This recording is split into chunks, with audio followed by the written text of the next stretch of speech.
जैसे जैसे इंसान की जिंदगी भागदौड़ भरी होती जा रही है, वैसे वैसे तमाम तरह की बीमारियों का खतरा भी बढ़ता जा रहा है। ऐसे ही आज के समय में ज्यादातर लोग फैटी लीवर की समस्या से जूझ रहे हैं। यही फैटी लीवर की समस्या अगर एडवांस स्टेज पर पहुंच जाए तो जानलेवा भी हो सकती है। ऐसे में सवाल उठता है कि फैटी लीवर के क्या लक्षण होते हैं जिन्हें समय रहते जानकर उसे बढ़ने से रोक दिया जाए। पहले तो समझिए फैटी लीवर है क्या। दरअसल लिवर यानी हमारे जिगर के आसपास जब फैट जमा होना शुरू हो जाता है तो इसे फैटी लीवर कहते हैं। ऐसी स्थिति कोई ज्यादा परेशान करने वाली नहीं होती है, लेकिन यही आगे चलकर सूजन और घाव में बदलने लगे तो ये चिंताजनक हो सकती है।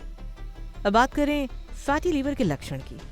दरअसल फैटी लीवर के कुछ खास लक्षण नजर नहीं आते।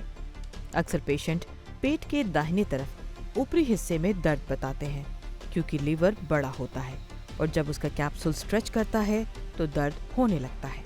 यहाँ एक बात और समझने वाली है कि अगर डायबिटीज, हाइपरटेंशन, हाइपरथायराइड, हाइपोथायराइड जैसे मेटाबॉलिक डिसऑर्डर वाले मरीज को पेट में समस्या हो रही है तो ऐसा मुमकिन है कि ये फैटी लीवर हो सकता है, क्योंकि फैटी लीवर मेटाबॉलिक डिसऑर्डर से भी हो सकता है।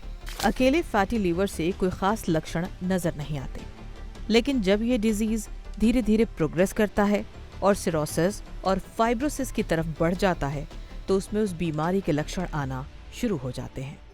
फैटी लिवर के पेशेंट जनरली जो आते हैं बड़ा वेग से सिम्टम्स लेके आते हैं कि हमको ड्रैगिंग सेंसेशन है या पेन है राइट साइड में अपर एब्डोमेन में, और बाकी कोई सिम्टम्स तब तक नहीं आते जब तक कि लिवर की सेल्स टूटना ना शुरू हो जाएं। मोटे तौर पे लिवर चूंकि इनलार्ज्ड है, वो उसका कैप्सूल स्ट्रेच करता है, थोड़ा सा पेन होने लगता है। इसके अलावा और कोई सिम्टम्स नहीं होते, लेकिन आप उनके बाकी जो चीज़ें हैं, बाकी फैक्टर्स जो इसके साथ एसोसिएटेड हैं, उनके बाद अगर आप उनको इन्वेस्टिगेट करते हैं तो पाते हैं कि उनके अंदर फैटी लिवर है। तो मेटाबॉलिक कंडीशंस के साथ जैसे मैंने बताया, अब आपके पास आता है डायबिटिक पेशेंट आता है, हाइपरटेंसिव आता है, और आपने अल्ट्रासाउंड देख कर आया, अल्ट्रासाउंड पे उसमें फैटी लिवर दिखने लगा।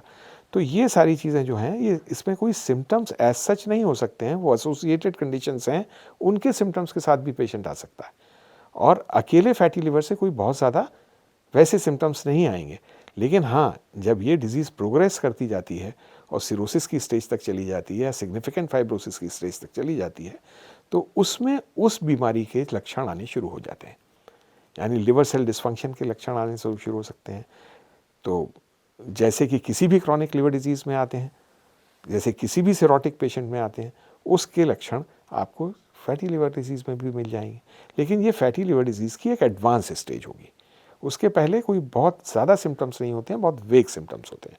हाँ, आप जनरल एग्जामिनेशन में जो चीज़ें होती हैं मेटाबॉलिक सिंड्रोम के साथ एसोसिएटेड, वो हो सकती है।